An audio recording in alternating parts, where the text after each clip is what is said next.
Benar-benar.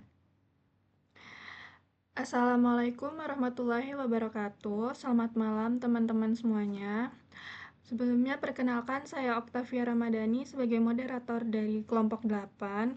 Sebelumnya saya ucapkan terima kasih kepada dosen pengampu mata kuliah Epidemiologi Tidak Menular Bapak Muhammad Amri Arfandi, SKM MKM, telah memberikan kesempatan kepada kelompok kami mempresentasikan materi tentang hipertensi gestasional.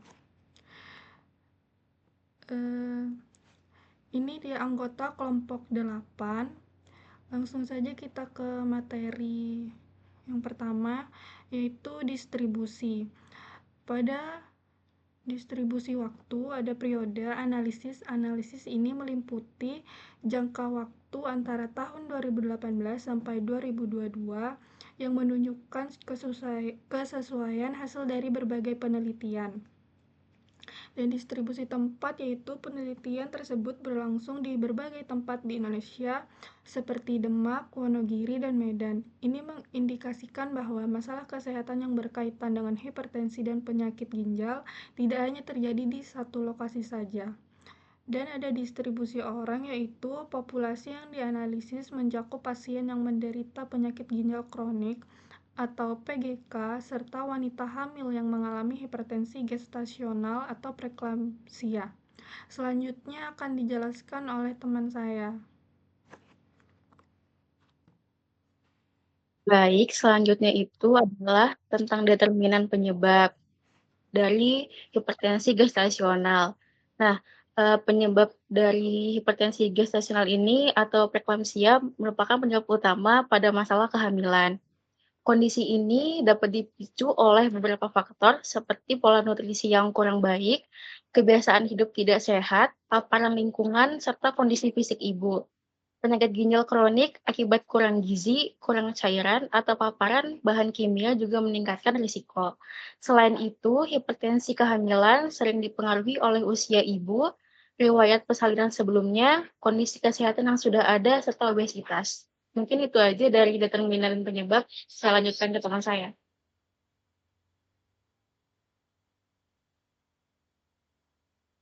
Baik, sekarang masuk ke patogenesis. Berdasarkan jurnal yang sudah kami kumpulkan, hipertensi gestasional adalah kondisi yang ditandai dengan peningkatan tekanan darah yang terjadi selama kehamilan. Biasanya setelah minggu ke-20 tanpa adanya proteinuria atau kelebihan protein dalam urin. Kondisi ini berbeda dari hipertensi kronis karena tidak ada riwayat tekanan darah tinggi sebelum kehamilan dan juga tidak ada protein yang ditemukan dalam urin. Meskipun demikian, hipertensi gestasional dapat berkembang menjadi preeklamsia yang merupakan komplikasi yang lebih parah. Hipertensi saat kehamilan juga dapat dikelompokkan menjadi 4 jenis, termasuk hipertensi gestasional itu sendiri, hipertensi kronis, preeklamsia, lalu ada eklamsia, serta hipertensi kronis yang disertai dengan preeklamsia. Patogenesis utamanya berpusat pada iskemia plasenta, yaitu kondisi di mana plasenta tidak mendapatkan aliran darah yang cukup. Lalu pada tahap ini itu terbagi menjadi dua tahap, di mana ada tahap awal itu merupakan bagian dari mengubah pembuluh darah menjadi lebih besar yang memiliki tekanan lebih sedikit. Janin mendapat jumlah darah yang konstan dari plasenta. Terkadang ketika bayi tumbuh di dalam ibu, sel-sel yang membentuk plasenta bayi dapat menyerang pembuluh darah ibu terlalu banyak. Ini dapat menyebabkan masalah bagi ibu seperti tekanan darah tinggi atau pembengkakan.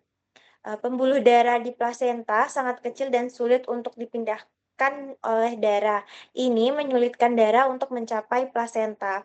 Lalu pada tahap akhir, plasenta yang tidak memiliki oksigen atau iskemia karena aliran darah yang terbatas akan melepaskan senyawa ke dalam sirkulasi darah ibu.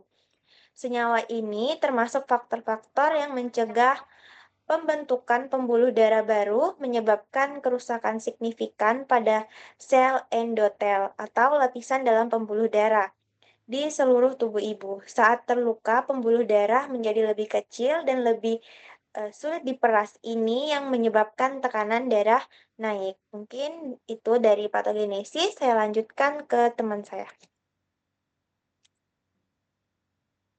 Baik, masuk ke gejala klinis, berdasarkan jurnal yang kami dapat, tanda utama hipertensi gestasional adalah tekanan darah yang meningkat hingga lebih dari 180 sampai 90 mmHg. Apabila kondisi ini disertai dengan timbulnya protein dalam urin, maka keadaan tersebut dikategorikan sebagai preeklamsia.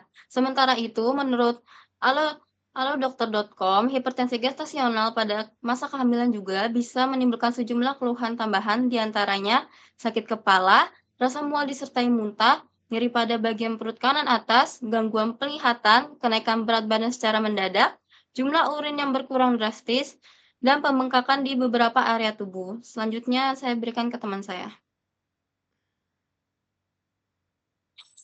Baik, kita masuk ke faktor risiko. Jadi dari sintetis berbagai jurnal kami mengidentifikasi beberapa faktor utama yang menjadi pemicu atau risiko tinggi terjadinya hipertensi gestasional atau preeklamsia pada ibu hamil. Nah, faktor-faktor ini perlu mendapatkan perhatian khusus agar dapat melakukan deteksi dan penanganan lebih dini. Nah, pertama yaitu usia atau ada usia ibu, resiko meningkat pada usia ekstrim baik di bawah 20 tahun maupun di atas 35 tahun karena tubuh belum matang sepenuhnya atau sudah mengalami penurunan fungsi. Kedua yaitu paritas. Ibu yang menjalani kehamilan pertama atau primigravida memiliki risiko lebih tinggi karena tubuhnya belum pernah beradaptasi dengan perubahan kehamilan sebelumnya. Ketiga, ada faktor risiko obesitas merupakan faktor risiko kuat karena dapat mempengaruhi sistem kardiovaskular dan memicu kenaikan tekanan darah. Dan terakhir ada riwayat kesehatan. Jika seorang ibu memiliki riwayat hipertensi atau preeklamsia pada kehamilan sebelumnya, risiko untuk mengalami kondisi yang sama akan lebih besar. Selanjutnya akan dibahas teman saya.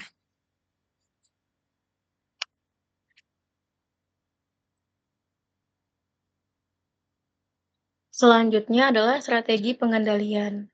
Untuk mengendalikan risikonya, langkah penting yang perlu dilakukan adalah deteksi dini melalui pemeriksaan tekanan darah dan screening rutin kehamilan. Manajemen gizi juga berperan besar, misalnya dengan mengatur asupan garam, menjaga kecukupan protein, serta mengontrol berat badan sesuai arahan tenaga kesehatan. Bagi ibu dengan risiko tinggi, intervensi lanjutan perlu dilakukan melalui pemantauan di puskesmas, rujukan ke spesialis, serta pemberian pola makan khusus. Upaya ini bertujuan menjaga kesehatan ibu dan janin agar terhindar dari komplikasi serius. Mungkin itu saja. Selanjutnya adalah strategi pencegahan. Di jurnal ini menekankan bahwa pelayanan kebidanan yang menyeluruh serta pemantauan tekanan darah secara berkala memiliki peran penting dalam mengendalikan hipertensi gestasional. Langkah ini juga ditunjukkan untuk mencegah komplikasi serius seperti BBLR. Nah, sementara itu, menurut alodokter.com menyarankan beberapa cara yang dapat dilakukan untuk menurunkan risiko hipertensi gestasional antara lain mengonsumsi makanan bergizi seimbang, membatasi penggunaan garam, tetap aktif dengan olahraga ringan yang aman bagi ibu hamil, menjauhi rokok dan alkohol, menjaga kenaikan berat badan agar tidak berlebihan, dan rutin melakukan kontrol kehamilan.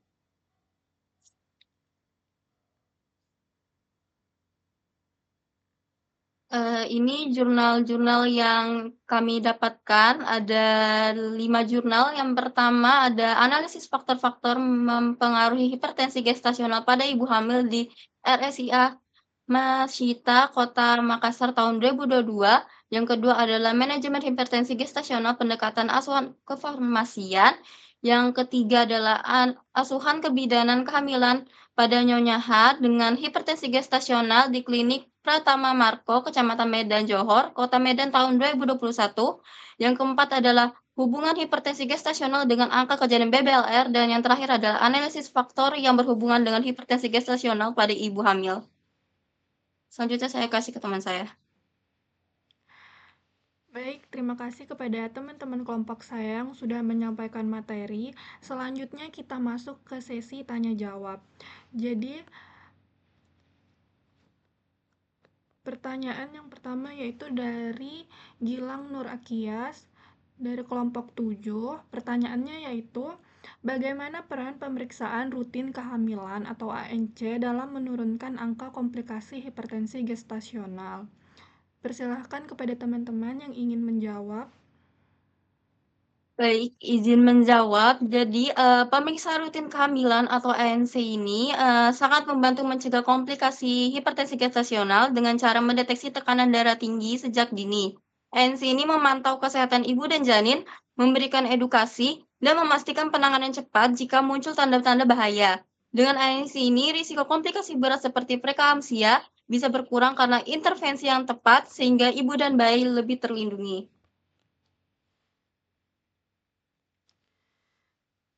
Terima kasih atas pertanyaan dan tanggapan dari teman-teman semua. Dari presentasi kali ini dapat kita simpulkan bahwa hipertensi gestasional adalah peningkatan tekanan darah yang terjadi selama hamil akibat faktor-faktor risiko seperti usia yang terlalu muda atau tua, wanita hamil pertama kali, riwayat tekanan darah tinggi, dan kelebihan berat badan. Situasi ini membahayakan baik ibu maupun bayi, tetapi bisa dihindari dan dikelola melalui pemeriksaan yang teratur. Penemuan masalah sejak dini, pengaturan pola makan yang baik, serta pengawasan tekanan darah secara rutin. Terima kasih. Sekian presentasi dari kelompok kami. Semoga apa yang kami sampaikan bisa bermanfaat dan menambah wawasan kita semua. Saya sebagai moderator mohon maaf apabila ada kesalahan dalam memandu jalannya presentasi kali ini. Wassalamualaikum warahmatullahi wabarakatuh.